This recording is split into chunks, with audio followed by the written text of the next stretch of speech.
¿Quién leyó el capítulo esta semana o lo escuchó? Bien. El resto no va a entender nada. Los que sí lo leyeron y lo escucharon, bien. Es un capítulo no tan fácil, ¿cierto o no? Lo leyeron y no es un capítulo que uno dice, espere, ¿de qué está hablando? La primera parte es como más entendible, pero la segunda, cuando dicen que la transgresión y que luego la justificación, pero que Adán, pero que Cristo, posiblemente no es tan fácil de entender. Entonces sirve mucho leerlo, entonces vamos a irlo leyendo poco a poco, pero antes pensemos un poquito en el título que le coloqué. La justificación, una bendición que sobreabunda. La justificación, una bendición que sobreabunda. Y vamos a ver por qué estas dos palabras aquí, por qué bendición y por qué sobreabunda. Pero primero vamos a orar. Padre, gracias por tu misericordia, gracias por tu palabra, gracias porque tienes poder para hablar a los romanos en ese momento, pero también a nosotros hoy en día, porque esta palabra es viva y es eficaz y trasciende el tiempo, Señor. Hoy en día para nosotros esta palabra es muy importante y queremos aprender de ella y glorificar tu nombre al ponerla en práctica. Gracias por los hermanos, gracias por mi vida. Úsanos, Señor, para tu gloria, te lo pedimos. Amén. Entonces, hasta la fecha, en nuestro recorrido de la epístola de Romanos, que es el libro que estamos estudiando, hemos visto cómo el tema principal de la carta es el Evangelio. El tema principal de la carta de Romanos es el Evangelio. Si después de estos 8 meses de prédica de Romanos, usted se va con eso en la cabeza, cumplimos con nuestra misión. Que usted diga, ¿de qué habla Romanos? Habla del Evangelio. Y hemos visto en los primeros 3 capítulos, del 1 al 3, cómo Pablo resalta en esos primeros 3 capítulos que la bondad del hombre, el amor el unos a los otros, que resaltan esos primeros 3 capítulos. ¿Quién se acuerda? El pecado de la humanidad. Durante los primeros 3 capítulos de Romanos, Pablo está haciendo énfasis en que el hombre es culpable, que el hombre no merece otra cosa aparte de la ira de Dios, aparte de un castigo eterno, aparte de la condenación por causa de su pecado. Pero en el capítulo 3 y capítulo 4, él empieza a hablar, en el capítulo 3 al final introduce algo que es la justificación. Ya hablábamos de que la justificación es el hecho de que Dios declara al hombre justo, aunque no es justo, lo declara justo en los méritos de sus buenas obras. No, ¿cierto? En los méritos del cumplimiento de la ley. No, ¿cierto? En los méritos de los cumplimientos de los ritos y todas estas. No. ¿En los méritos de quién? De Cristo. Por el sacrificio de Cristo, por la muerte de Cristo en la cruz, es que el hombre puede ser declarado justo o, en otras palabras, justificado por medio de la fe. La tenemos clara. Entonces, por medio de la fe, el humano que es pecador, capítulos 1, 2 y la mayoría parte del 3, puede llegar a ser declarado justo por medio de la fe. Y en el capítulo 4 estudiábamos que Abraham es un ejemplo de esto. Abraham aprendió que él no iba a ser justificado por cumplir la ley, porque ni siquiera existía en ese momento. Que él no iba a ser justificado por el cumplimiento de obras, porque él creyó y le fue declarado justo. Que Abraham no iba a ser justificado por medio del cumplimiento de ritos, porque la circuncisión de la que hablamos en ese capítulo era realmente algo del corazón, no era algo externo. Los ritos tampoco nos llevan. Que única y exclusivamente el ser humano es justificado a través de la fe. ¿En la fe? No, la fe en Cristo. Ahora, nos encontramos en el capítulo 5 y ahora lo que Pablo va a hacer es va a mostrarnos 2 cosas acerca de la justificación. Pablo sigue hablando del tema, ¿listo? Seguimos metidos en el mundo de la justificación. Ya vimos con Abraham que cómo no se es justificado, los ejemplos prácticos, y ahora nos va a mostrar 2 cosas. Uno, nos va a mostrar cuál es la bendición o las bendiciones que usted y yo, si ponemos nuestra fe en Cristo, si somos salvos, hemos recibido por ser justificados. Las bendiciones. Y 2, él va a equiparar o él va a comparar la gravedad o las consecuencias, mejor dicho, de la transgresión o el pecado de Adán. Lo compara o lo equipara con las bendiciones o los resultados, mejor dicho, de la justificación en Cristo. Y eso es Romanos capítulo 5. Una primera parte, la justificación, una bendición, y la segunda parte de Romanos capítulo 5, la justificación sobreabunda. De ahí el título del capítulo 5 de Romanos. La justificación, una bendición que sobreabunda. Vamos a mirar un poquito más la primera parte y vamos a ir leyendo el capítulo. Dice el versículo 1, capítulo 5 de la Biblia, Nueva Biblia de las Américas. Por tanto, habiendo sido justificados por la fe, tenemos. Y empieza entonces una lista. A usted que le gusta estudiar la Biblia, aquí tenemos una lista. Cuando usted haga anotaciones en su cuadernito, allí empieza a anotar las cosas que tenemos. ¿Qué tenemos? 2 puntos y empieza a mencionar. Y vamos a ver que hasta el versículo 2 que vemos allí. Tenemos que paz para con Dios, muy bien, por medio de nuestro Señor Jesucristo, por medio de quien también hemos tenido entrada por la fe a esta gracia en la cual estamos firmes y nos gloriamos en la esperanza de la gloria de Dios. ¿Cuántas bendiciones alcanzan a notar ustedes en esos 2 versículos?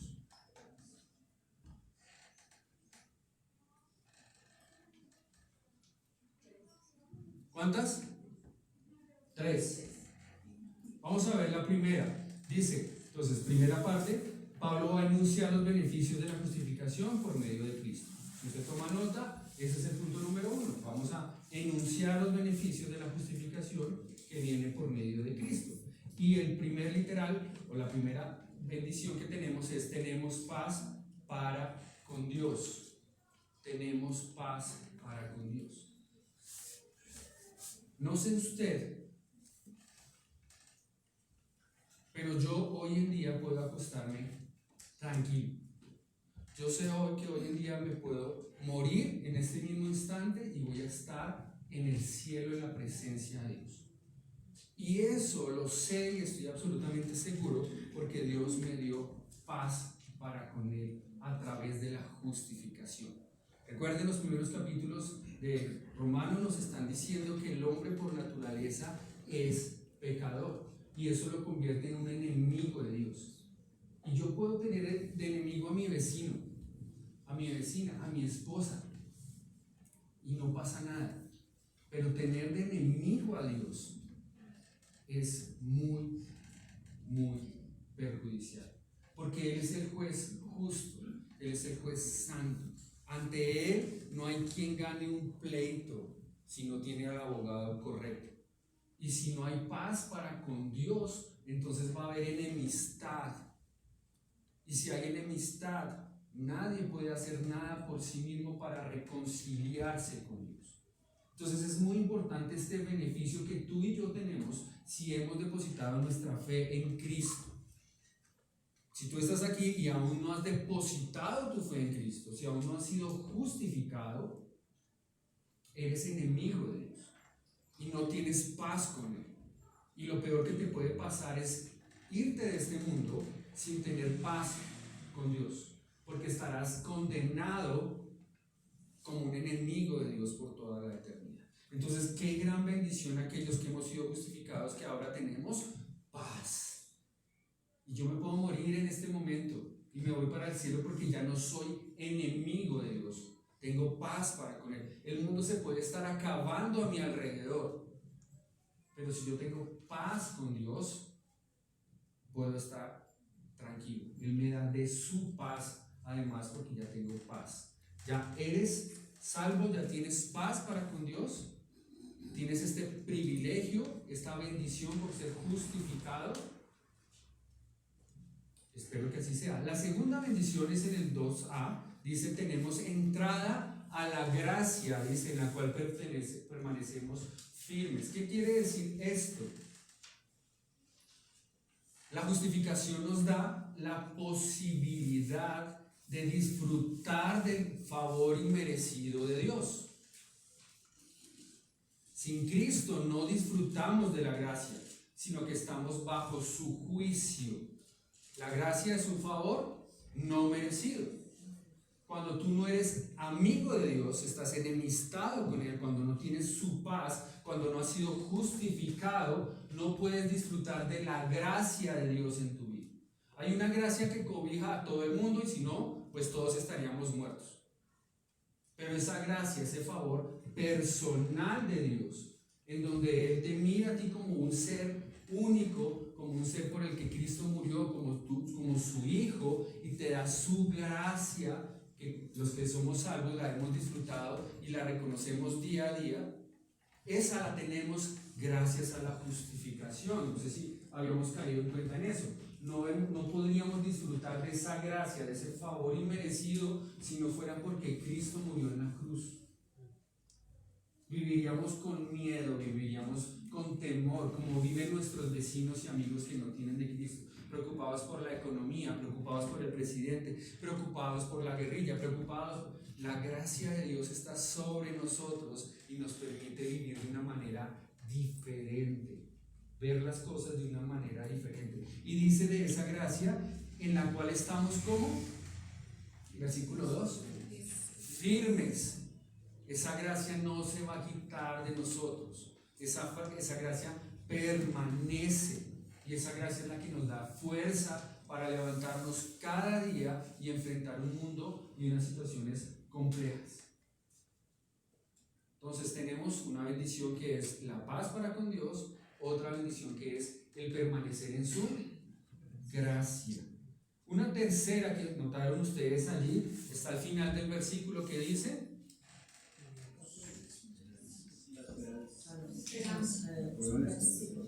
podemos participar de su gloria. ¿Cómo dice en la Reina Valera? Mi versión dice: y nos gloriamos en la esperanza de la gloria de Dios. ¿Dice ahí igual? Ok, entonces, ¿qué quiere decir ese y nos gloriamos?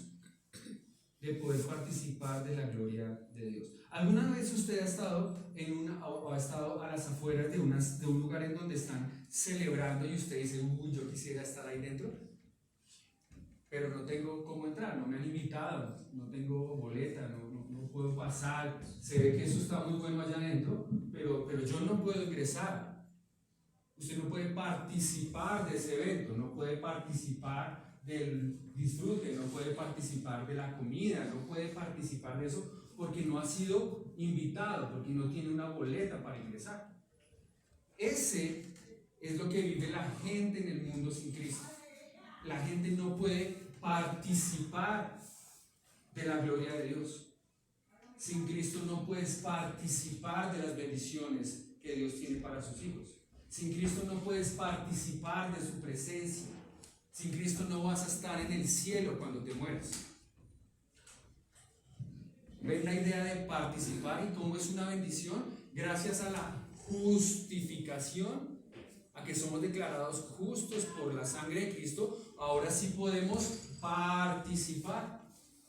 Ahora sí tenemos la boleta en la mano. Ahora sí somos invitados y vamos a disfrutar de la gloria de Dios. ¿Y será en un futuro? Sí, en un futuro vamos a estar en el cielo disfrutando de la gloria de Dios. Pero en el presente, ¿será que podemos disfrutar de la gloria de Dios?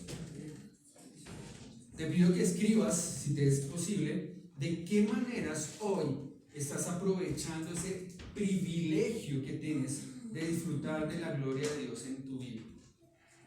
Si no puedes escribir, piénsalo. ¿Cómo estoy yo aprovechando ese privilegio? Yo puedo participar de la gloria de Dios cuando oro, cuando alabo su nombre, cuando estudio la palabra, cuando la memorizo, cuando comparto con otros hermanos, cuando disfruto tiempo con la familia de Dios. Eso es disfrutar. ¿Se han levantado ustedes en algún momento de su vida, abren la ventana y tienen un paisaje maravilloso y ven el sol radiante, el cielo, los pájaros, y disfrutan de la gloria de Dios? Eso es único, ¿no? Aprovechemos eso cada día, que nuestras enfermedades, que nuestros dolores, que nuestras penas, que nuestras angustias no nos cieguen y nos quiten el privilegio de ver la gloria de Dios manifiesta y que podemos participar de esa gloria. No estamos aislados, no estamos excluidos de la gloria de Dios, estamos dentro, estamos con Él, le podemos tener día a día al alcance de una oración. Señor, que pueda disfrutar de tu gloria el día de hoy. Y si avanzamos, versículo 3, y no solo esto, sino que también nos gloriamos en las tribulaciones, sabiendo que la tribulación produce paciencia, y la paciencia carácter probado, y el carácter probado esperanza, y la esperanza no desilusiona, porque el amor de Dios ha sido derramado en nuestros corazones por medio del Espíritu Santo que nos fue dado. ¿Y de qué manera podemos ver el amor de Dios reflejado hacia nosotros? Versículo 6.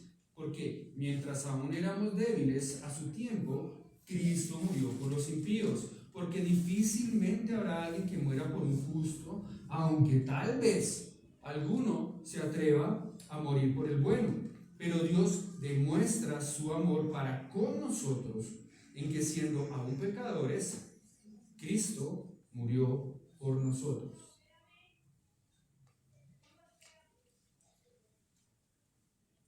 Una cuarta bendición que tenemos allí entonces es que sabemos que esas pruebas tienen una razón de ser. Las pruebas no vienen, ¡ay! Dios se descuidó, se me fue esta prueba, ¡ay, qué pena! No, Dios está al control. Y las pruebas que tú y yo vivimos, levanta la mano que no tiene una prueba en este momento. Amén, hermanos. 2, 3 que no tienen pruebas. El resto de nosotros. El resto otra vez, bueno, por si acaso no. Levante la mano el que no tiene pruebas en este momento.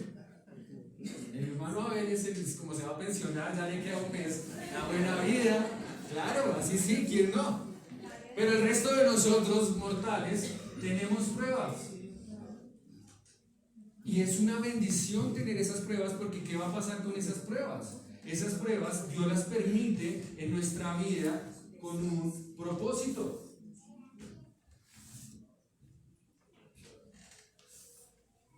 Dice el versículo 3, sino que también nos gloriamos en las tribulaciones, sabiendo que tienen un propósito. Y qué interesante esas dos palabras juntas, ¿no? Nos gloriamos, nos alegramos, nos sentimos felices, plenos, dichosos por tener pruebas. Siento que como que esas dos palabras no deberían estar juntas en la misma frase, pero Dios quiere que sean así, porque cuando yo veo más allá de la tribulación presente y sé que Dios tiene un propósito con esa situación, ese problema, esa dificultad, eso causa en mí alegría. Y va ligado a las bendiciones anteriores. Causa en mí alegría porque estoy disfrutando de la gracia de Dios y porque ya no soy un enemigo de Dios. Si fuera un enemigo de Dios y hay una prueba, pues puede ser el castigo de Dios tratando de destruirme, ¿sí? Los de Sodoma y Gomorra no estarían felices con la prueba. ¿Por qué? Porque no era una prueba, era un castigo de parte de Dios por su pecado no arrepentido. Pero en ti y en mí, una prueba es manifestación del amor de Dios. Y eso debe producir en nosotros el gloriarnos, el alegrarnos, el sentirnos contentos. Porque esa prueba va a producir ¿qué? Va a producir paciencia.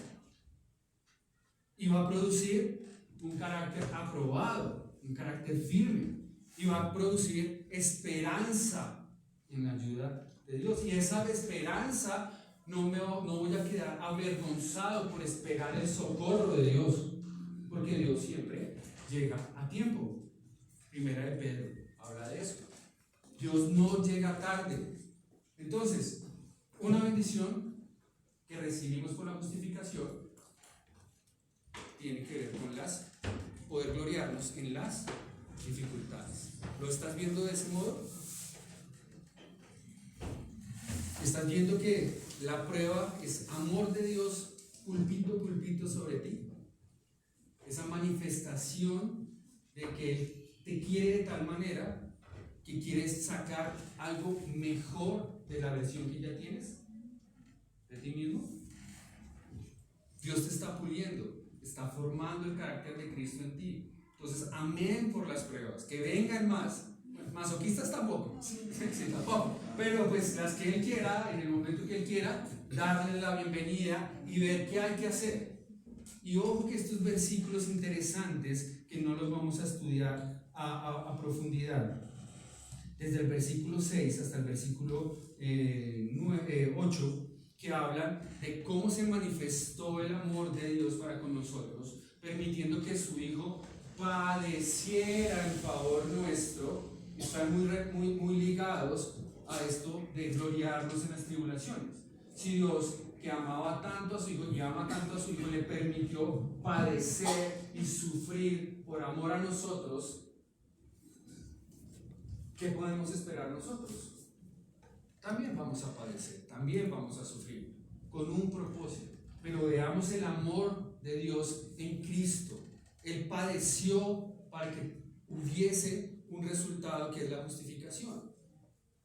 Nosotros vamos a padecer. ¿Cuál será el resultado? Pues una esperanza, lo vimos, una paciencia, un carácter firme. Vamos a ser mejores en Cristo. Entonces, amén, gloria a Dios por las tribulaciones. Una quinta, seremos salvos de la ira de Dios. Versículo 9 y 10 dice: entonces mucho más, habiendo sido ahora justificados, él vuelve a retomar el tema de la justificación. Hemos sido justificados por su sangre, la de Cristo. ¿Seremos salvos de qué? De la ira de Dios. ¿Por medio de quién? Por medio de su Hijo. Entonces, la ira de Dios, capítulos 1 al 3, era justificada para castigar a cada uno de nosotros. Cada ser humano merece la ira de Dios. La ira de Dios que destruyó a Sodoma y Gomorra, como lo mencioné hace un rato. La ira de Dios que no perdonó a los ángeles que se rebelaron, sino que los encadenó. La ira de Dios que un día va a acabar con este mundo para formar un mundo nuevo. Esa ira está sobre ti y sobre mí. Esa ira que destruye y va a destruir al pecador y al pecado estaba sobre nosotros. Pero gracias a la justificación, a la muerte de Cristo en la cruz, esa ira ya no está sobre ti y sobre mí.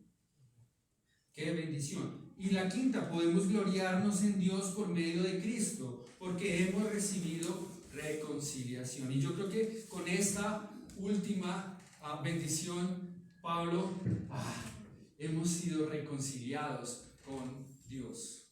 ¿Has tenido alguna vez un problema con alguien? Y qué bonito poder recibir ese perdón o dar ese perdón y volver a restablecer una comunión. Pues muchísimo más grande es el poder ser reconciliados con Dios cuando éramos enemigos de Él y no merecíamos nada de Él. Recuerdo la historia de Mefiboset. ¿Alguien conoce la historia de Mefiboset? David tenía un enemigo acérrimo que era Saúl. Saúl y él no nada contra Saúl, pero Saúl contra él sí, lo quería muerto y lo intentó matar más de una vez. Saúl tenía un nieto que era lisiado de los pies, un nieto que no merecía nada de parte de David. Era costumbre que cuando un rey se coronaba, buscaba a la familia de su antecesor o de sus posibles enemigos y los mandara a matar para él establecerse en el reino. David es coronado como rey, ya Saúl ha muerto y él pregunta quién de la casa de Saúl quedaba vivo. En la guerra en la que murió Saúl murieron sus hijos, entonces no había descendientes lineales en reino para Saúl, pero alguien por allá le contó que quedaba un descendiente por allá, un pobre hombre lisiado de sus pies que quedaba vivo. Pero para sorpresa de todos, David no mandó matar a Mefiboset como era lo que debió haber pasado. David lo mandó llamar y lo sentó en su mesa y le prometió a él provisión por el resto de sus días al lado de él. Eso es un poco lo que ilustra para nosotros la reconciliación. Nosotros éramos enemigos, hijos de enemigos, nietos de enemigos, bisnietos de enemigos de Dios. Y no había nada bueno en nosotros, lisiados por el pecado, separados de Dios por el pecado, y no había nada, ninguna manera en que pudiéramos ofrecer algo a este rey para que nos perdonara, para que nos tuviera en cuenta. Y David cogió a Mefiboset y lo elevó de ser un dejado, condenado a muerte, sentenciado al olvido, y lo puso en su mesa y lo alimentó. De la misma manera, Dios nos coge a nosotros y nos introduce en su familia, Efesios capítulo 1, y nos pone ahora como herederos de Él, reconciliados con Dios. Entonces díganme si no tenemos grandes bendiciones por causa de la justificación.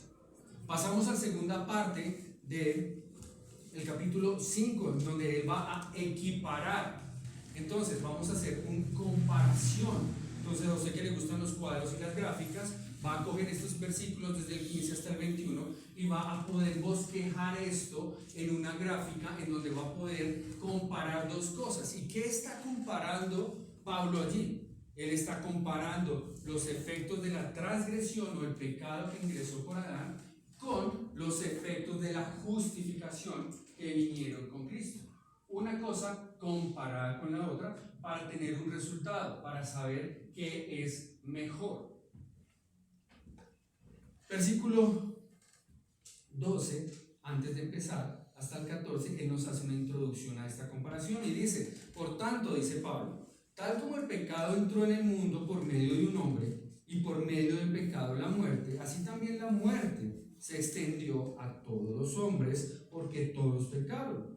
Pues antes de la ley había pecado en el mundo, pero el pecado no se toma en cuenta cuando no hay ley. Sin embargo, la muerte reinó desde Adán hasta Moisés, aún sobre los que no habían pecado con una transgresión semejante a la de Adán, el cual es figura de aquel que había de venir. Entonces Pablo inicia esta sección comentando lo que fue la condición general de la humanidad desde que Adán pecó hasta que se introduce la justificación, y nos da dos conclusiones. Versículo 13: el pecado existe aunque no existan leyes. Eso es claro para nosotros. Así no exista una ley que diga no matar, el hecho de matar a alguien ya es pecado. Así no está escrito. Y así vivió desde Adán hasta que llegó la ley. Así vivía la humanidad sin una ley escrita, porque Moisés fue el que recibió la ley, fue después. Pero sabían que había cosas buenas y que había malas. Eso es algo general. Eso es una condición general que hoy en día conocemos. Sabemos por naturaleza qué es bueno y qué es malo. Y la segunda conclusión en el versículo 14 dice: la consecuencia del pecado, o sea la muerte, se extendió a toda la descendencia, a los descendientes de Adán. Entonces, Pablo dice, antes de empezar a hacer nuestro comparativo, dejemos claro algo. Primero, el pecado abarca a toda la humanidad. Todos están contagiados de pecado. Con o sin ley escrita, todos están contagiados de pecado.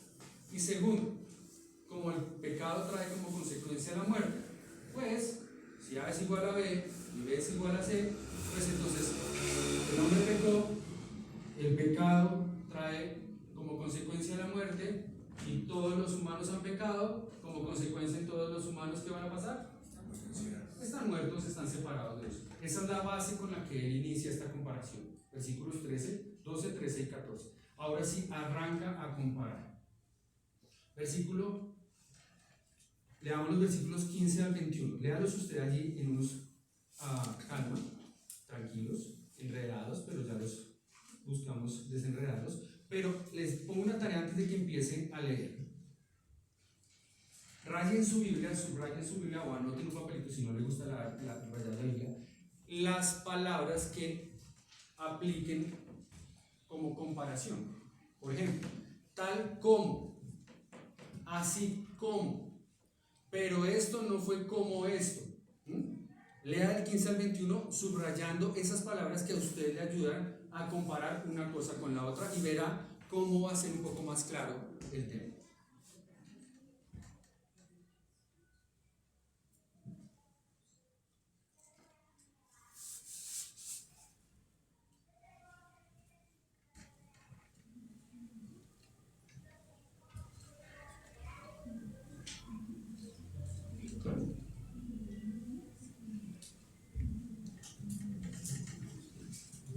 El mucho más también le sirve para comparar.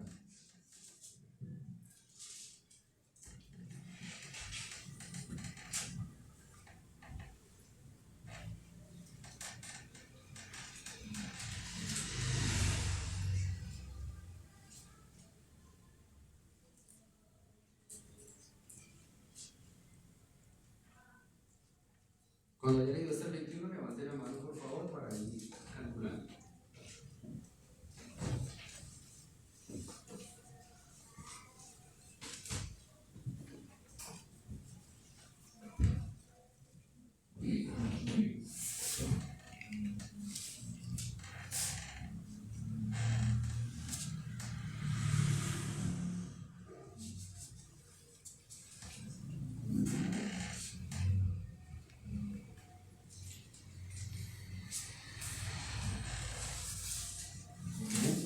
¿0.1%?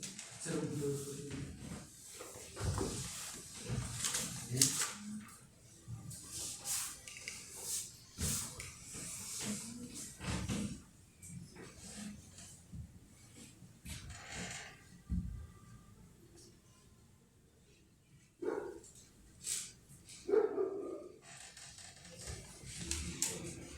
Bien, gracias.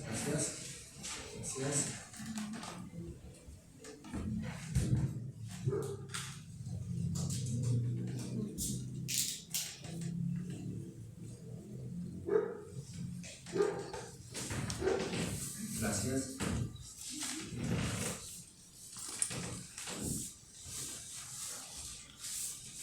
¿Quedan algunos? Ya casi, no se preocupen.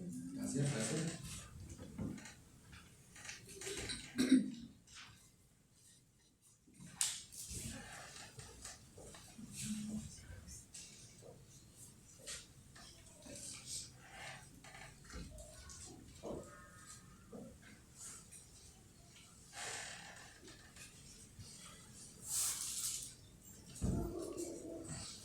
Díganme si les ayuda tener en cuenta esas palabras para tratar de entender qué se está comparando con qué.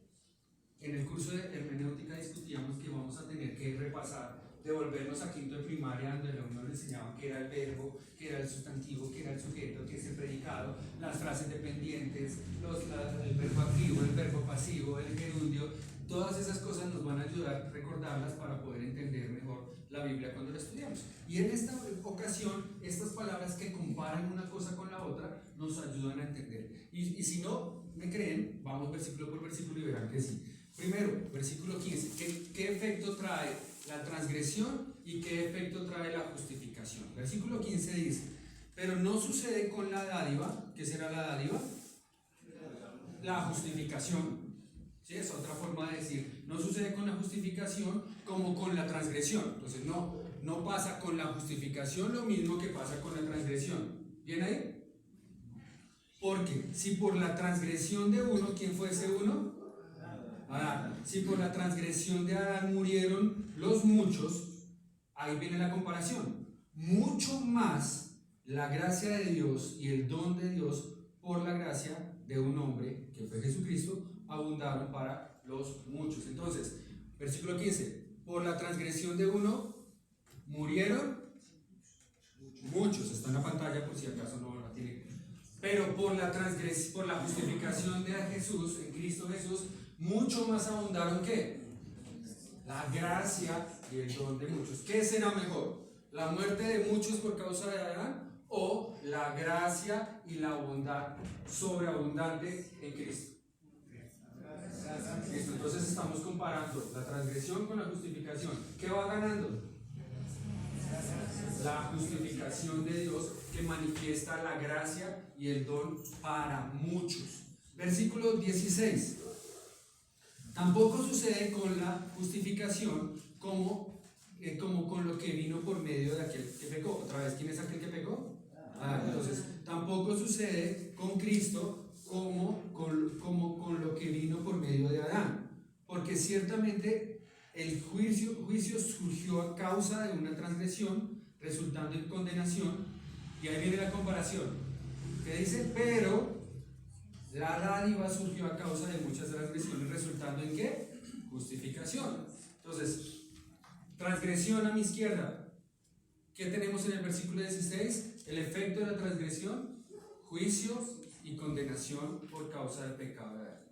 Pero ¿qué tenemos gracias a la justificación? Mi mano derecha, la dádiva, y ya no hay condena. Gracias a la obra de Cristo. ¿Qué es mejor? Un juicio eterno, la ira de Dios y la condenación, o la bondad, la dádiva, el regalo de Dios y libres de condena. ¿Qué es mejor? No se les oye. No oigo. La justificación es mejor. Cristo es mejor que Adán. El resultado de la obra de Cristo es mucho más abundante que el pecado de Adán. Versículo 17. Porque, ¿les dejo la copia o no les dejo la copia? ¿Sí? 17. Porque si por la transgresión de Adán reinó la muerte, mucho más reinará la vida por Cristo. Los que reciben la abundancia de gracia y el don de la justicia. Por el pecado de Adán reinó la muerte. Por la obra de Cristo reinarán mucho más abundantemente la gracia, la vida, el perdón. Otra vez comparan, ¿qué es mejor, Adán o Cristo? Versículo 18. Así pues, tal como por una transgresión resultó la condenación de todos los hombres, así también por un acto de justicia resultó la justificación de vida para todos los hombres. Por la obra de Adán hubo condenación para todos, por la obra de Cristo justificación para todos los que en él creen. Abunda el pecado y sobreabunda la gracia, lo vamos a ver ahorita. Versículo 19. Porque así como por la desobediencia de un hombre, ¿quién? Los muchos fueron constituidos pecadores, así también por la obediencia de uno, ¿quién? Cristo, los muchos serán declarados justos. Muchos fueron constituidos pecadores por causa del pecado de Adán, pero muchos serán constituidos justos por causa de la justificación en Cristo. ¿Ven cómo Pablo entonces equipara y compara las dos? ¿Y cuál es la resultante? ¿Cuál es la conclusión a la que llega Pablo? Pablo concluye, al comparar estas dos obras, la de Adán y la de Cristo, que la obra de Cristo a través de la justificación sobreabundó en comparación con la obra de Adán. La gracia de Dios reinará para vida eterna por los méritos de nuestro Señor. Por grande que haya sido el resultado del pecado de Adán sobre la humanidad, la gracia de Dios es mucho más grande y puede hacer muchas cosas mejores por su bondad. Su gracia sobre los que han sido justificados. Entonces ya cumplimos con nuestro objetivo en el día de hoy. Primero, Dios nos permite ver a través de este capítulo cómo somos bendecidos en 6 maneras por lo menos por la justificación que recibimos en Cristo. Y segundo, nos permitió comparar la obra de Adán y la obra de Cristo y llegar a la conclusión de que la obra de Cristo sobreabunda al compararla con la obra o el resultado de la obra de Adán. La gracia, la bondad, la misericordia de Dios sobreabundan y tienen efectos mucho más poderosos y duraderos que el pecado de Adán. Pero esto solo está para aquellos que han depositado su fe en Cristo. Los demás no están disfrutando de estas bendiciones ni de este hecho. Concluimos entonces pensando que, si bien es cierto, el pecado trajo condena a la humanidad, también la justificación llega a todos los que creen en Él y depositan su fe en Cristo. En vista de lo que el Señor nos otorgó a través de la justificación, creo que deberíamos ser animados a lo siguiente. Primero, creo que deberíamos ser animados a pensar en este hecho de la justificación más frecuentemente. De pronto pasa por alto el hecho de que hemos sido justificados. Podemos meditar en él y eso debería producir en nosotros adoración. Adoración porque tenemos paz para con Dios. Adoración porque tenemos acceso a la gracia de Dios. Alabanza porque podemos alegrarnos de disfrutar de la gloria de Dios. Podemos gozarnos en las pruebas porque tienen un sentido. Alabanza porque somos salvos de la ira de Dios. Gloria a Él porque hemos sido reconciliados con Dios. También deberíamos vivir una vida más santa. Cuando yo pienso lo que le costó a Cristo, el hecho de que yo sea justificado, debería motivarme a vivir una vida consagrada a Él. Una vida digna de la obra que Él hizo por mí. También deberíamos ser animados a tener una actitud de gozo, de alegría, en medio de las situaciones que nos rodean. A veces nos dejamos llenar de la queja, de la angustia, de la zozobra, de la tristeza, porque se nos olvida que si Él ya nos justificó, ¿qué más no hará por nosotros? Gocémonos la vida que Dios nos ha dado. También estas palabras de Pablo nos animan a compartir acerca de la justificación a otros, porque otros aún están con la ira de Dios sobre ellos. Otros no tienen paz con Dios. Otros no disfrutan de la gloria de Dios. Otros van a estar condenados por toda la eternidad si no conocen de la justificación en Cristo. Y no creo que eso sea lo que queramos para estas otras personas. Y finalmente debemos ser animados, si no conocemos de Cristo y si no somos salvos, a creer en Él, a pedir perdón por los pecados y a recibir de parte de Él la justificación. Porque si no, nada de lo que hemos visto, de estas bendiciones y de esta sobreabundante gracia de Dios a través de la justificación, serán vividos en nuestra vida. Solamente para los hijos de Dios es que estas bendiciones y esta sobreabundante gracia de la justificación pueden ser efectivos. Padre, damos gracias por este precioso capítulo, tantas verdades allí condensadas que sería eterno poder tratar de entender una a una. Damos gracias porque podemos